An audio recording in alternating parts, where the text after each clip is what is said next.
नमस्कार दोस्तों, स्वागत है आपका आज के मुख्य समाचारों में। जी हाँ दोस्तों, आपको यहाँ पर देखने को मिलेंगी सुबह से लेकर शाम तक की तमाम बड़ी खबरें, मुख्य समाचार, ब्रेकिंग न्यूज अपडेट्स के रूप में। तो दोस्तों, आप सभी लोगों से रिक्वेस्ट है इस वीडियो को ज्यादा से ज्यादा लाइक और शेयर कर दीजिए। तो चलिए दोस्तों, जान लेते हैं आज की पहली बड़ी खबर। राष्ट्रपत्नी वाले बयान पर माफी मांगेंगे अधीर।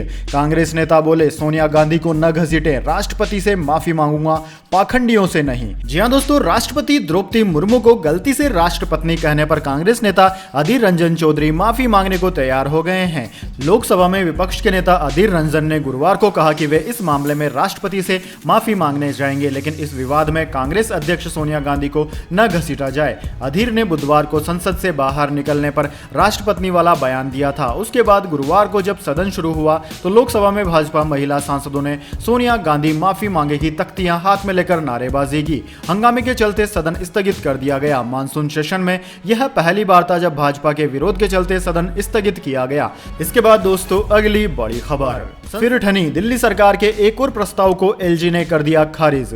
जी हां दोस्तों, दिल्ली सरकार और एलजी वीके सक्सेना के बीच तनातनी का दौर जारी है। पहले सीएम अरविंद केजरीवाल को सिंगापुर दौरे की मंजूरी ना देना, फिर शराब नीति पर जांच बैठाना और अब टेक्निकल इंस्टीट्यूशंस की फीस बढ़ाने वाले फैसले पर भी विवाद छिड़ गया है। दोस्तों, दिल्ली सरकार ने हाल ही में एक फैसले पर मोहर लगाई थी। कहा गया था कि निजी संस्थानों द्वारा जो डिप्लोमा लेवल के टेक्निकल इंस्टीट्यूट चलाए जा रहे हैं वहां पर फीस बढ़ाई जाएगी। उस प्रस्ताव को सीएम अरविंद केजरीवाल और डिप्टी सीएम मनीष सिसोदिया ने अप्रूव कर दिया था। बाद में मंजूरी के लिए उसे एलजी वीके सक्सेना के पास भेजा गया। अब उसी प्रस्ताव को एलजी ने खारिज कर दिया है, जिस फैसले को सीएम की मंजूरी थी। सरकार जिसे हर कीमत पर पास करवाना चाहती थी, उस पर अब एलजी ने रोक लगा दी है। तमाम विवादों के बीच अब यह फैसला भी दिल्ली सरकार और एलजी के बीच जारी तनातनी को बढ़ाने वाला है। इसके बाद दोस्तों, अगली बड़ी खबर। बंगाल शिक्षक भर्ती घोटाला, पार्थ चटर्जी पर टीएमसी का बड़ा एक्शन, जांच जारी रहने तक पार्टी से निलंबित किया। जी हां दोस्तों, बंगाल शिक्षक भर्ती घोटाले में गिरफ्तार पार्थ चटर्जी पर टीएमसी ने कड़ी कार्यवाही की है। आज उन्हें मंत्री पद से हटा दिया गया। इसके बाद पार्टी के सभी पदों से भी हटा दिया गया है और जांच जारी रहने तक टीएमसी से निलंबित भी कर दिया गया है। दोस्तों, कोलकाता में टीएमसी नेता अभिषेक बनर्जी ने इसकी जानकारी दी। उन्होंने कहा कि पार्थ चटर्जी को टीएमसी से महासचिव, राष्ट्रीय उपाध्यक्ष और 3 अन्य पदों के साथ हटा दिया गया है। जांच जारी रहने तक उन्हें निलंबित कर दिया गया है। दोषी न साबित होने पर वापस आ सकते हैं। दोस्तों, अभिषेक बनर्जी ने बताया कि सीएम ममता बनर्जी ने पार्थ चटर्जी मंत्री को पद से हटाने का फैसला लिया। इस मामले की जांच जारी है। अगर कोई गलत करता है तो टीएमसी उसे नहीं बख्शेगी। भ्रष्टाचार पर जीरो टॉलरेंस होगा। जांच एजेंसियों को समय सीमा के भीतर जांच पूरी करनी होगी। शारदा मामले में भी कुछ नहीं हुआ, यह सिर्फ लटका हुआ है। समयबद्ध जांच होनी चाहिए। इसके बाद दोस्तों, अगली बड़ी खबर। संसद परिसर में हुई सोनिया गांधी और स्मृति ईरानी के बीच में नोकझोंक। स्मृति से सोनिया गांधी बोली, डोंट टॉक टू मी। केंद्रीय मंत्री का आरोप, कांग्रेस अध्यक्ष ने मुझे धमकाया। जी हाँ दोस्तों, संसद की कार्यवाही स्थगित होने के बाद गुरुवार को संसद परिसर में कांग्रेस अध्यक्ष सोनिया गांधी और केंद्रीय मंत्री स्मृति ईरानी के बीच नोकझोंक हो गई। दोनों के बीच बहस हुई तो सोनिया ने स्मृति से कहा कि डोंट टॉक टू मी। वित्त मंत्री निर्मला सीतारमण ने आरोप लगाया कि सोनिया ने भाजपा की महिला सांसद को धमकाया है। सोनिया गांधी जब संसद परिसर में थी तो भाजपा की महिला सांसदों ने उन्हें रोककर बात करनी शुरू की। सांसद रमा देवी ने सोनिया से कहा कि आपके सांसद अधीर रंजन राष्ट्रपति के बारे में कैसे बयान दे रहे हैं। इस पर सोनिया ने कहा कि अधीर रंजन ने माफी मांग ली है, लेकिन इस मामले में मेरा नाम क्यों लिया जा रहा है। यहां मौजूद स्मृति ईरानी ने कहा कि मैडम, मैं आपकी मदद कर सकती हूं, मैंने आपका नाम लिया था। इस पर सोनिया ने कहा कि डोंट टॉक टू मी। बस इसके बाद दोनों के बीच तू मैं शुरू हो गई। बहस बढ़ती देख सोनिया गांधी वहां से चली गई। इसके जाने के बाद भाजपा की महिला सांसदों ने नारेबाजी शुरू कर दी। इसके बाद दोस्तों, अगली बड़ी खबर। 3 और सांसद सदन से हुए निलंबित। अब तक 27 पहुंची संख्या। 50 घंटे से धरने पर बैठे विपक्षी पार्टियों के नेता। जी हां दोस्तों, राज्यसभा से गुरुवार को विपक्ष के 3 और सांसद सस्पेंड कर दिए गए। इनमें आम आदमी पार्टी के सांसद सुशील गुप्ता, संदीप पाठक और निर्दलीय अजीत कुमार शामिल हैं। अब तक लोकसभा और राज्यसभा के 27 सांसद निलंबित हो चुके हैं। दोस्तों, इनमें से 4 लोकसभा के और 23 राज्यसभा के हैं। इधर दोस्तों, सस्पेंड हुए सांसद संसद भवन परिसर में गांधी मूर्ति के सामने 50 घंटे का रिले धरना दे रहे हैं, यानी कि बारी बारी से 50 घंटे तक सांसद धरना दे रहे हैं। बुधवार सुबह 11 बजे शुरू हुआ धरना शुक्रवार दोपहर 1 बजे तक चलेगा। इसके बाद दोस्तों, अगली बड़ी खबर। India versus West Indies series जीतने के बाद कोच राहुल द्रविड़ ने खोला दिल। इन खिलाड़ियों को बताया टीम इंडिया का असली हीरो। जी हां दोस्तों, भारतीय कोच राहुल द्रविड़ ने हाल ही में वेस्ट इंडीज को वनडे सीरीज में 3-0 से हराने वाली युवा टीम के पेशेवरपन की तारीफ की। शिखर धवन पहले भारतीय कप्तान बन गए हैं जिनकी अगुवाई में टीम ने वेस्ट इंडीज का उसी की सरजमी पर सुपड़ा साफ किया हो। दोस्तों, द्रविड़ ने आखिरी वनडे के बाद ड्रेसिंग रूम में कहा कि हम एक युवा टीम के साथ यहां आए थे।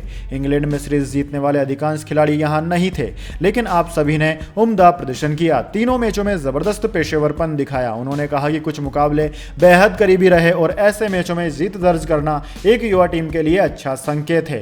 द्रविड़ ने कप्तान धवन की तारीफ करते हुए कहा कि शिखर ने उम्दा कप्तानी की। आप सभी को शानदार प्रदर्शन के लिए शाबाशी। धवन ने कहा कि युवा टीम आगे जाकर और सफलता हासिल कर सकती है। इसके बाद दोस्तों अगली बड़ी खबर, भारत के एक और पड़ोसी पर मंडराया आर्थिक संकट।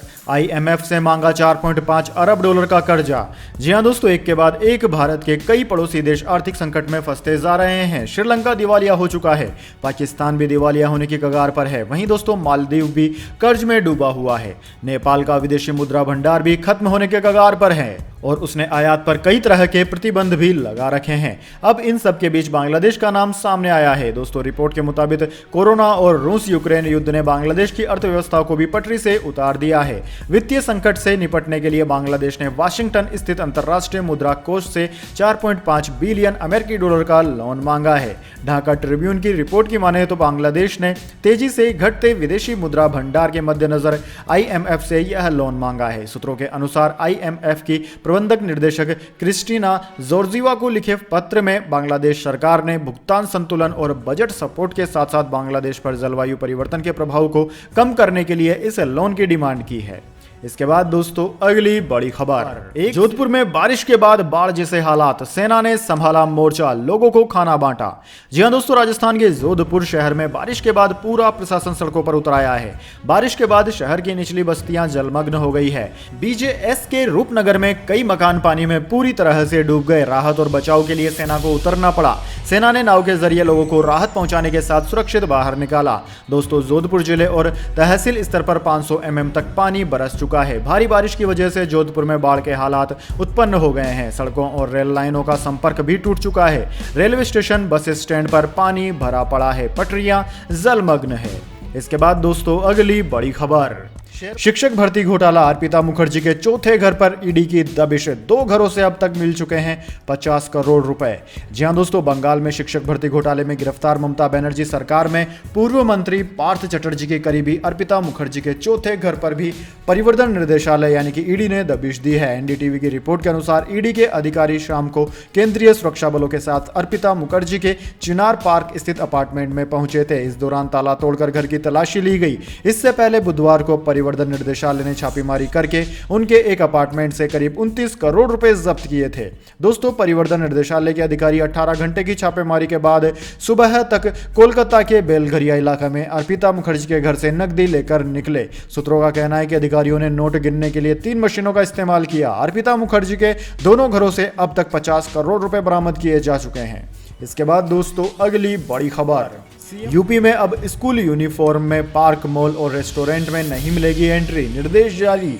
जी हां दोस्तों, उत्तर प्रदेश के छात्रों को लेकर बाल अधिकार संरक्षण आयोग ने एक बड़ा निर्देश जारी किया है, जिसके मुताबिक छात्र अब यूनिफॉर्म पहनकर सार्वजनिक स्थान जैसे कि पार्क, मॉल, रेस्टोरेंट में नहीं जा सकेंगे। इस मामले में बाल अधिकार संरक्षण आयोग के सदस्य ने राज्य के सभी जिलाधिकारियों को पत्र लिखकर पार्क, मॉल, रेस्टोरेंट आदि में छात्रों से स्कूल यूनिफॉर्म पहनकर जाने पर रोक लगाने को सुनिश्चित करने को कहा है।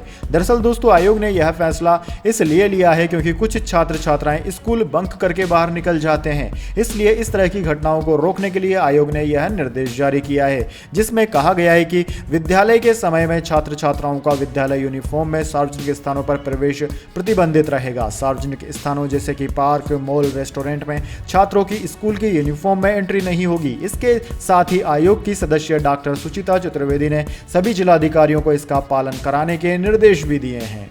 इसके बाद दोस्तों अगली बड़ी खबर, चुनाव आयोग का बड़ा ऐलान, अब 17 साल की उम्र पार करने के बाद वोटर आईडी कार्ड के लिए कर सकते हैं अप्लाई।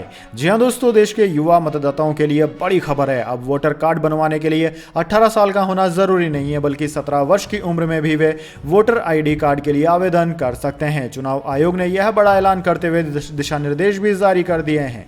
चुनाव आयोग के निर्देश के मुताबिक जिन लोगों की आयु 1 जनवरी 2023 में 18 साल पूरी हो रही है, वह भी वोटर आईडी कार्ड के लिए आवेदन कर सकते हैं। अब ऐसा जरूरी नहीं है कि युवा जब पूरे 18 साल का हो जाए तभी आवेदन कर सकता है। मुख्य चुनाव आयुक्त राजीव कुमार और चुनाव आयुक्त अनुपम चंद्र पांडे ने सभी राज्यों के मुख्य कार्यकारी अधिकारियों को नए नियम और निर्देश जारी कर दिए हैं।